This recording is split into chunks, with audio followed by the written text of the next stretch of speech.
The moment my daughter's face turned away, a subtle, almost imperceptible shift of her head the instant I walked through the door, I felt the first hairline fracture in my world.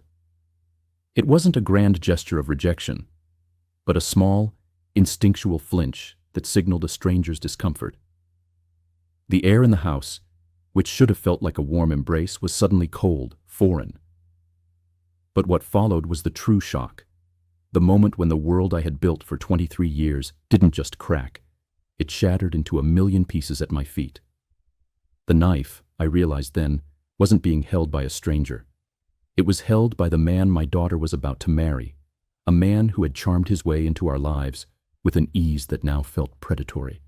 My name no longer holds the weight it once did. It's been stripped of its meaning, its identity as Dad. What matters is the quiet, devastating truth I stumbled upon that night. What matters is the memory of a love I believed was unconditional, a bond I thought was unbreakable, crumbling in the space of a few hushed sentences. My daughter, Kira, had always been my greatest joy. Even after the divorce from her mother when she was 12, our connection remained steadfast.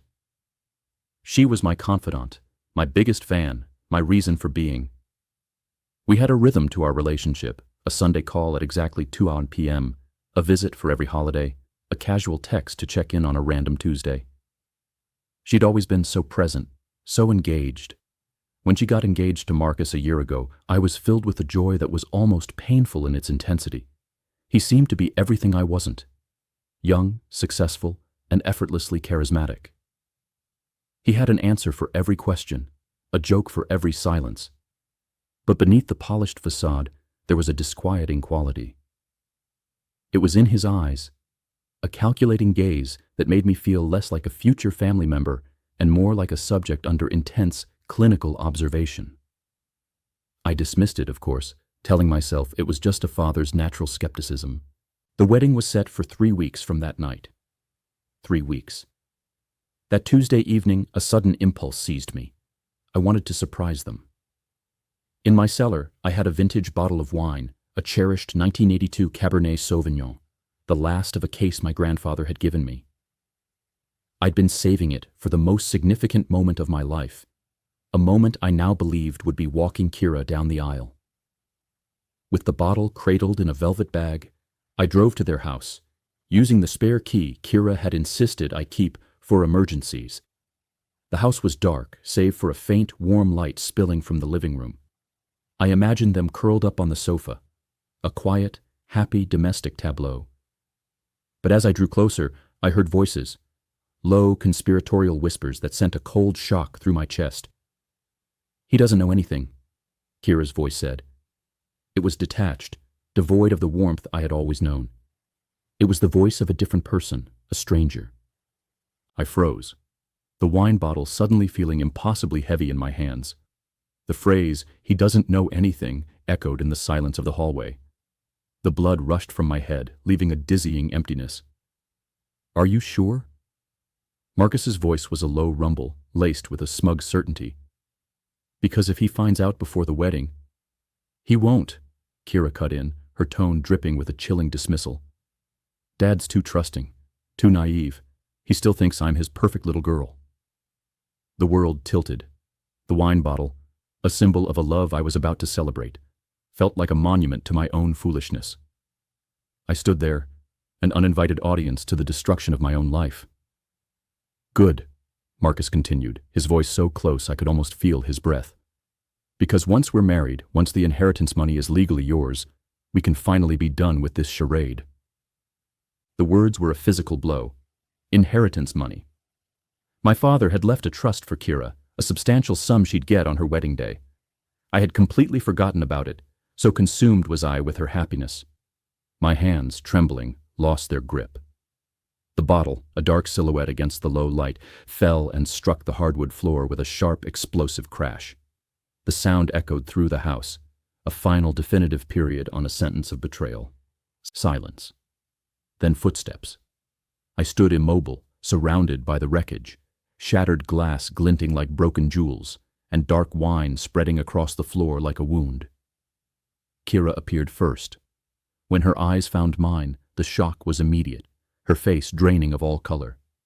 But it was the fleeting flash of annoyance that followed, the impatient twist of her mouth as if I were a mere inconvenience, that truly broke me. She started to speak. "Dad," but the word died on her lips. Marcus appeared behind her. I braced myself for panic, for a flicker of guilt, but saw none. Instead, he smiled. A slow, unnerving smile that didn't reach his eyes. "Richard," he said, using my first name with a casual familiarity that was completely foreign. What a surprise. He reached out and took my hand. It was not a comforting touch, not a handshake. It was a grasp, a possessive, controlling grip. "I think we need to talk," he said, his voice a quiet command. It was then I realized this wasn't just about money. It was about something far worse, a web of calculated deceit that was now tangling around my throat. "How long?" I managed to whisper, the words dry and brittle. "How long?" Kira finally met my gaze. She looked at me, really looked at me, and I saw nothing of my daughter there. What I saw was a polished, cold stranger, someone who had been wearing a familiar face and speaking in a familiar voice, but had never, not once, loved me. "Since Mom died," she said quietly. 2 years. 2 years since her mother, my wife, had succumbed to a rapid, brutal cancer. Those had been the hardest months of my life, a period of grief and despair. But Kira had been there. She'd held my hand at the funeral, had stayed with me for weeks, making sure I ate, making sure I didn't fall apart. Or so I had thought. She told me about the life insurance, Kira continued, her voice growing steady, confident, a terrifying transformation from the girl I knew. And about Dad's trust fund. She said if I played the part of the grieving, devoted daughter, you'd probably change your will too. Marcus squeezed my hand again. "She's been very patient, Richard. We both have." "The phone calls," Kira continued, her voice a chilling monotone. "I timed them. Every Sunday at exactly 2 p.m. 37 minutes was the perfect length. Long enough to seem caring. Short enough that I didn't actually have to hear about your boring job, your lonely little life." I thought of all those conversations, her perfect memory for small details, her endless patience. It had all been a performance, a meticulously choreographed play. I turned to Marcus. "And you?" The word was a single, painful exhalation. "We've been together for 3 years, Kira answered for him. "Since before Mom got sick. The engagement was just a matter of timing. 3 years, while I was caring for my dying wife, while I was planning her funeral, while I was shattered by grief. My daughter had been planning how to profit from my pain. The pain, I now realized, that she may have orchestrated. "The wedding," I whispered. "It will still happen." "It will happen as scheduled," Marcus said firmly. "And you'll walk her down the aisle with a smile on your face. Because if you don't—" He didn't finish the threat. He didn't need to. I saw the quiet malice in his eyes. "What if I tell people?" I asked, a desperate final plea. Kira laughed. A cold, high, disbelieving laugh. "Tell them what, Dad? That your daughter doesn't love you? That she's been pretending to care about you for years? Who's going to believe that? Even if they did, what then? You'll just be the pathetic old man whose own daughter couldn't stand him." She was right. If I exposed them, I would lose everything. The last shred of my identity, my relationships with my family who adored Kira, the final illusion of my life. And they would still get the money. But if I stayed quiet, if I played my part, I could keep the illusion alive. I could pretend that somewhere, a part of my daughter still existed. Marcus finally released my hand. "Clean up this mess," he said, gesturing to the broken glass. "And Richard, next time, call first." They walked away, leaving me alone with the shattered glass and a heart that felt just as broken. I knelt down and began to pick up the pieces, my hands shaking so badly I kept cutting myself on the sharp edges. Each drop of my blood mixed with the wine, creating dark, indelible stains on the floor.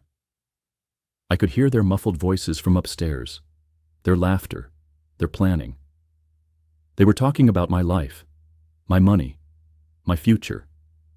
And I was on my hands and knees, a janitor cleaning up the debris of a crime scene. And that's when a new, terrifying thought solidified in my mind.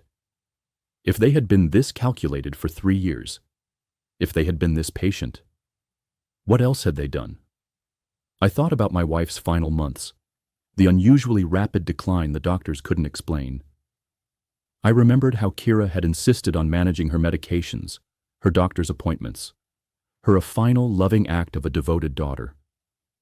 Now, as I watched my blood mix with the spilled wine, I realized I might not just be dealing with greed and manipulation. I might be dealing with something much, much worse. The wedding is in 2 weeks. I've bought a new suit. I'm practicing my speech. I'm going to walk my daughter down the aisle with a smile on my face. But I'm also making some calls, asking some questions, and looking into some things that I should have looked into a long time ago. Because if I'm right about what truly happened to my wife, if I'm right about who my daughter really is, then that trust fund money will be the least of their problems.